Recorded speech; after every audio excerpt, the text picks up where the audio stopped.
E a minha pergunta, Flávio, lembrando um pouco aquele, aquele esforço, na verdade, né, de tentar entender o texto a partir do seu contexto. E aí eu fiquei pensando assim, quando Jesus disse amar o próximo como a si mesmo, e pensando que faz muito tempo que eu li isso, né, mas na sociologia a solidariedade orgânica e a solidariedade mecânica, né? Então, assim, as sociedades ditas assim um pouco mais primitivas, pré-industrialização, etc. e tal, tem essa solidariedade orgânica, que as pessoas se conhecem, que as pessoas prestam serviço uma a outra, etc. e tal. Então, à medida que a sociedade vai se industrializando, vai se complexificando, as pessoas vão se tornando distantes, né, uma das outras, e esse processo, por exemplo, de industrialização que a gente vivenciou, sei lá, a partir da Segunda Guerra Mundial, né, com as cidades cada vez mais crescendo e se tornando bem mais complexas. Então, aí eu fiquei pensando nessa questão de amar ao próximo hoje, com tantos desafios que a vida urbana nos oferece. E não sei, me veio essa questão, não que na época de Jesus fosse mais fácil, mas não sei se o entendimento do próximo numa sociedade orgânica seria diferente desse entendimento do próximo que nós temos hoje.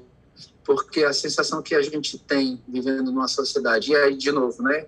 E você, em vários vídeos, faz essa relação também da gente achar que sempre tudo está pior, na verdade não está, né? Se a gente comparar a Idade Média, que hoje a gente tem problema de trânsito, mas às vezes era perigoso o cara ir daqui para ali, porque não tinha segurança nenhuma, podia ser assaltado, etc. E tal. Mas pensando, de repente, em relação ao século XX para cá, né, eu acho que tem problema do trânsito, tem isso e aquilo, então como é que fica esse próximo nessa sociedade muito mais complexa?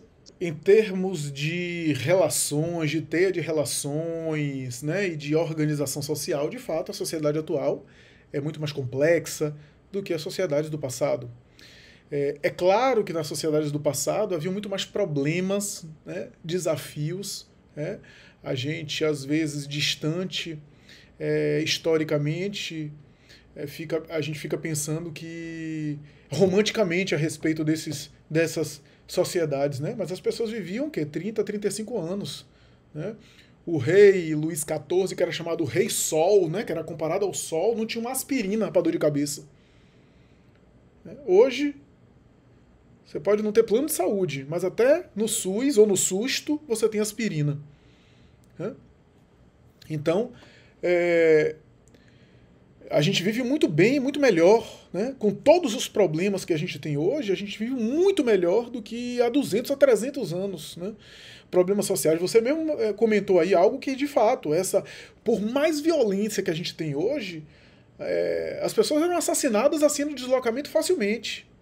E não se sabia porque não havia essa globalização que há hoje, né? Se um assassinato ocorrer agora em algum lugar do mundo, a gente fica sabendo quase que imediatamente, em função das comunicações. Então tenho a impressão de que está piorando, mas não está.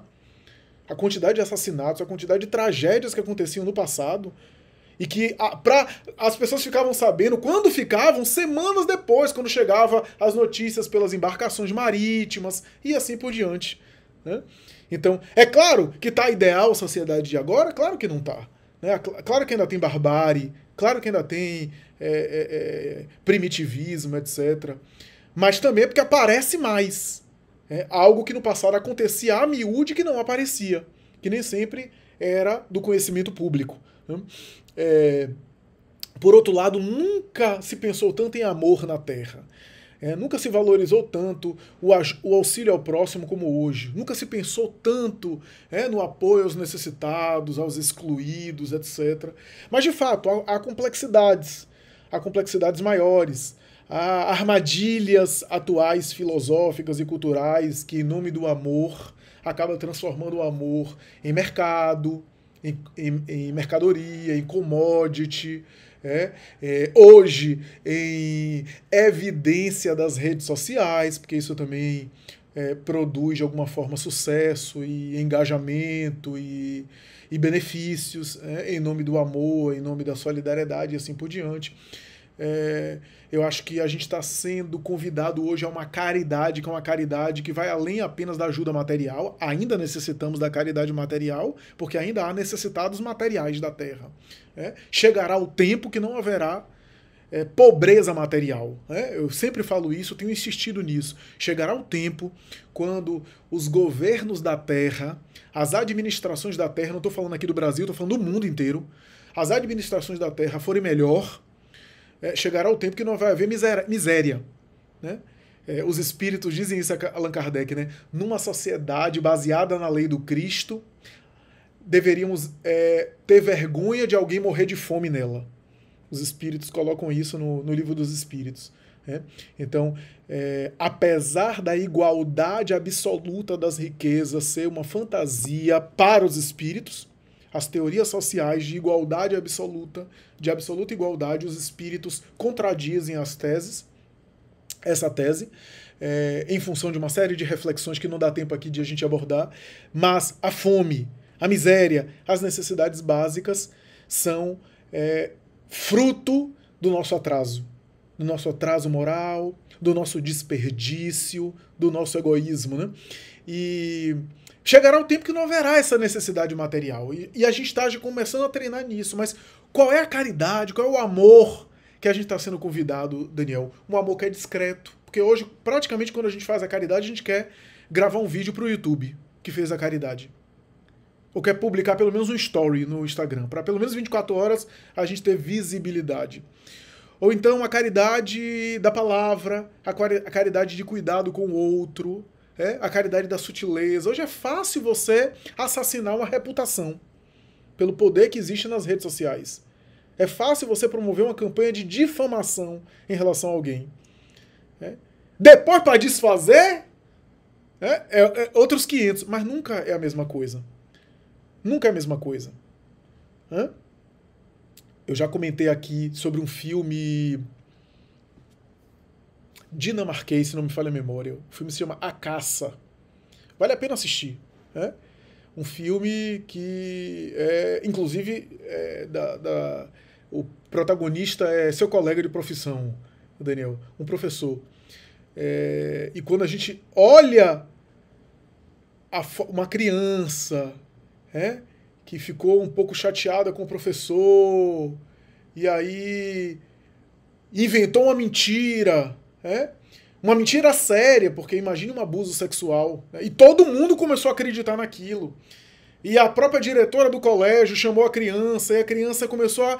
Quando viu a repercussão e viu as pessoas tratando mal o professor, que ela gostava, começou a dar para trás e começou a... Não, peraí, se arrepender.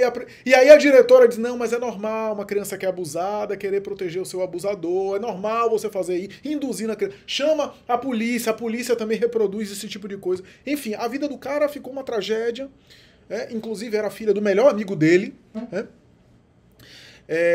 E o filme é desconfortante, é muito desconfortável o filme, porque eu duvido que se acontece isso numa escola aqui nossa, a maioria de nós não vai ficar contra o cara, mesmo sem saber se a acusação é verdadeira ou falsa. Eu duvido. Eu duvido se a gente não vai comprar a ideia de que o cara realmente abusou da criança sem saber. Esse é um tipo de caridade que a gente está sendo convidado a ter. Porque é fácil a gente acabar com a vida do outro sem saber se aquilo é verdade. Hoje o poder de comunicação que todos nós temos é um negócio absurdo. É fácil alguém recortar uma fala minha aqui e só publicar aquela fala recortada e parecer uma coisa absurda.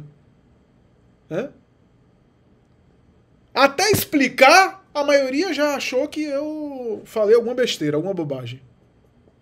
Então, é a caridade da palavra, a caridade com a empatia com o outro, o cuidado de promover só coisas boas e não ficar compartilhando misérias alheias. Eu gosto dos memes, acho os memes super engraçados, acho criativos até. Agora tem uns memes que ridicularizam o outro e tem uns memes super interessantes, engraçados, então, nada contra o bom humor, Então nós temos, portanto, esses desafios atuais. O amor ao próximo está nisso. Aliás, como diz um grande rabino judeu, o amor está nos detalhes. O amor está nos detalhes. Tem um filme belíssimo com a monstruosa Meryl Streep.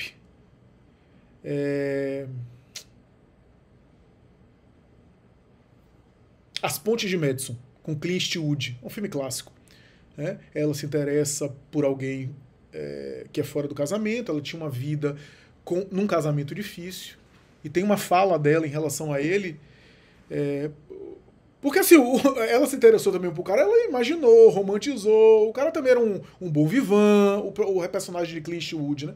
Um bom vivant, um cara que gostava, né, da noite, de curtidor. E ela tinha uma vida estável, ela tinha muito mais a perder, nesse sentido. Tinha filhos, romper com o casamento e viver aquilo com ele era arriscado para ela em termos até de segurança, mas o que eu quero enfatizar não é nem isso.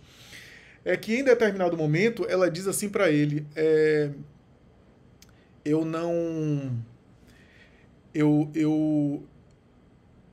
eu prefiro recuar e evitar o nosso contato, porque estabelecer um vínculo com você e dar continuidade a esse vínculo é abrir mão de um monte de detalhes da minha vida. De uma grande quantidade de detalhes. Essa fala é uma fala interessante. Por quê? Porque quando ela faz a retrospectiva, o casamento não estava bom, tinha muitos problemas. Eu não estou fazendo. Aqui não é um discurso de necessariamente fazer apologia de não, quem casou não pode separar, não tem nada a ver, viu? Não tem nada a ver. Eu estou falando da história específica e da lição que ela traz com essa fala, que é o seguinte: o casamento não estava bom. Mas também ela estava no encantamento ali que ela visualizava, talvez nem desse certo com ele, era só um apaixonamento, um encantamento momentâneo. Mas ela percebeu que a vida dela era feita de muitos detalhes. Talvez a relação com o marido nunca mais pudesse ser revertida, mas tinha coisas no dia a dia ali dela, do cotidiano, que valiam a pena. A história construída, às vezes um hábito específico do dia a dia, a convivência com os filhos de uma forma que talvez ela perdesse. Detalhes do dia a dia que às vezes fazem diferença. O que é que eu quero dizer? Que às vezes o amor está nos detalhes. Aliás, diz um rabino judeu que é por isso que Deus está nos detalhes. Então, eu acho que na sociedade complexa atual, Daniel, a gente tem o amor se manifestando em pequenas gentilezas. Não necessariamente em gestos heróicos, mas em pequenas gentilezas.